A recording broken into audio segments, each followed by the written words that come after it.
memiliki anak balita yang masih membutuhkan perhatian dan pengasuhan yang intens dan berstatus aktif sebagai guru di SDN 4 Baito dan memiliki kewajiban untuk membimbing siswanya.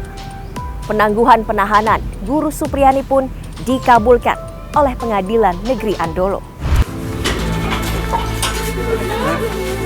Udah. Ibu, sehat, Bu? Tangis haru mewarnai kebebasan Guru Supriyani dari tahanan. Sempat menjalani penahanan di lapas perempuan selama seminggu, penahanan Guru Supriyani ditangguhkan oleh pihak Kejaksaan Konawe Selatan atas permintaan kuasa hukum dan keluarga. Ia mengaku senang bisa menghirup udara bebas dan tidak pernah merasa melakukan hal yang dituduhkan kepadanya. Saya bersyukur saya bisa pulang ke rumah. Terima kasih banyak untuk teman-teman semua. Mudah-mudahan sini ada hikmah yang bisa dapatkan. Tapi memang Ibu tidak mengaku dengan perbuatan itu, Bu? Tidak, Pak. Tidak. Sudah berapa tahun, Bu, Ibu di situ? Mengajar. Selama masa honor sudah 15 tahun. Masuk 16. Selama ini memang tidak ada begitu. Tidak pernah. Meski telah bebas karena penahanannya ditangguhkan, proses hukum terhadap Guru Supriyani tetap berjalan. Dan untuk mengetahui perkembangan terkini kasus yang menjerat guru honorer Supriyani, saya akan berbincang langsung dengan kuasa hukum Supriyani, Andri Darmawan, melalui sambungan Zoom. Iya, jadi pada saat mediasi itu memang tidak ada titik temu karena dari pihak orang tua korban selalu mengulur waktu ya. Dan belakangan akhirnya diketahui bahwa ada permintaan ya sejumlah uang. Yang pertama itu uang 2 juta ya, 2 juta supaya Ibu Supriyani tidak ditahan di Polsek Baito. Nah itu uang itu sudah diserahkan ya, sudah diserahkan. Kemudian terkait ada permintaan uang 50 juta agar perkara ini dihentikan. Hal itu tidak dipenuhi oleh Ibu Supriyani karena memang Ibu Supriyani tidak sanggup ya, tidak mampu untuk memenuhi itu. Ya itu permintaan dari Kanit ya, Kanit katanya ada mengatasnamakan Kapolsek.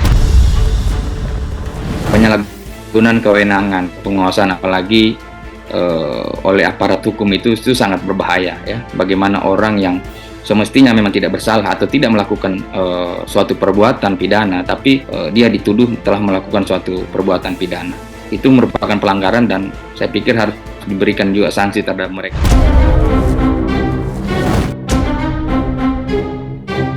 Sementara Kapolsek Baito Konawe Selatan Ibda Muhammad Idris dan anak buahnya Kanit Reskrim Polsek Baito Aibda Amiruddin dicopot dari jabatannya imbas dugaan pemerasan terhadap guru honorer Supriyani yang dituduh menganiaya anak polisi. Keduanya dicopot berdasarkan surat telegram yang diterbitkan Polres Konawe pada Senin 11 November kemarin. Dalam surat pencopotan itu, Muhammad Idris dimutasi menjadi anggota SDM Polres Konawe Selatan dan posisi Kapolsek Baito diisi oleh PLH Ibda Komang Budayana. Turut memberikan dukungan kepada Guru Supriyani, Camat Baito Sudarso Mangidi mendapatkan teror dari sejumlah orang tidak dikenal. Sudarso bahkan dicopot dari jabatannya oleh Bupati Konawe Selatan Surunudin Dangga. Mobil dinas Camat Baito Sudarsono diduga ditembak orang tak dikenal usai sidang kedua Guru Supriyani di Pengadilan Negeri Andolo, Konawe Selatan, Sulawesi Tenggara, Senin 28 Oktober 2024. Mobil yang kerap digunakan Supriyani diduga ditembak di depan SD Negeri 3 Baito. Tak ada korban jiwa ataupun luka dalam peristiwa ini. Namun kaca sebelah kiri di kursi tengah retak hingga nyaris berlubang. Sepulang dari sidang, kami lagi makan. Pak Desa Huang Glori pulang di rumahnya. Sekitar 1 jam berselang, beliau balik. Saya lagi duduk-duduk di aula, situ di tribun. Kemudian Pak Herman menelpon, katanya mobil ada yang terkena peluru. Tapi saya belum bisa pastikan peluru apa. Sementara itu, usai menjadi korban penembakan orang tak dikenal, Sudarsono justru dicopot dari jabatannya sebagai Camat Baito. Pencopotan ini dilakukan oleh Bupati Konawe Selatan Surunudin Dangga. Untuk Camat Baito saya tarik dulu. Saya tugasan BKO kan dari eselon 2 untuk membantu menyelesaikan. Karena camat ini kan tidak pernah menyampaikan atau melaporkan selama ini. Sudah viral di mana-mana, saya hanya mendengar dari informasi. Jadi kita tarik dulu. Kasus kriminalisasi yang menjerat guru honorer Supriyani bermula pada 26 April 2024 saat Aibda Wibowo Hashim, seorang anggota polisi sekaligus orang tua murid dari siswa kelas 1 sekolah dasar di SDN 4 Baito, melaporkan Supriyani kepada pihak kepolisian atas dugaan penganiayaan.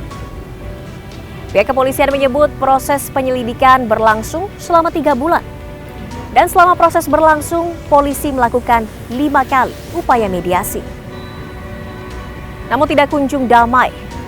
Polisi akhirnya melanjutkan proses penyelidikan dan menetapkan Supriyani sebagai tersangka pada 3 Juni 2024. Pada 16 Oktober 2024, setelah seluruh berkas dinyatakan P21, Supriyani pun akhirnya ditahan oleh Kejaksaan Negeri Konawe Selatan. Ia pun ditempatkan di Lapas Perempuan Kendari. Sempat ditahan selama seminggu, penangguhan penahanan Supriyani akhirnya dikabulkan pada 22 Oktober 2024. Meski penahanannya ditangguhkan, proses hukum yang menjerat Supriyani tetap berjalan. Ia pun menjalani persidangan perdana pada 24 Oktober 2024 di Pengadilan Negeri Andolo. Dugaan kriminalisasi juga menimpa Ike Farida, seorang wanita yang menuntut hak atas pembelian 1 unit apartemen di kawasan Jakarta Selatan. Selengkapnya hanya di iNews File sesaat lagi.